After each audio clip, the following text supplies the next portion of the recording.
மல்லி 2 ரூபாய் உன் குந்தலேறி உதிரும் பூ கோடி ரூபாய் பஞ்சு மிட்டாய் 5 ரூபாய் நீ பாதி தின்று தந்ததால் லட்ச ரூபாய்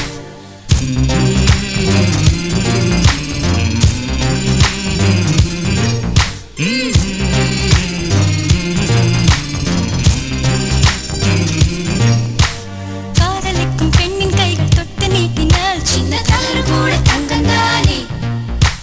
காதலிக்கும் பெண்ணின் வண்ண கண்ணம் ரெண்டிலே மீண்டும் பருவம் கூட பவழம் தானே சிந்தும் வேர்வை திருத்தமாகும் சின்ன பார்வை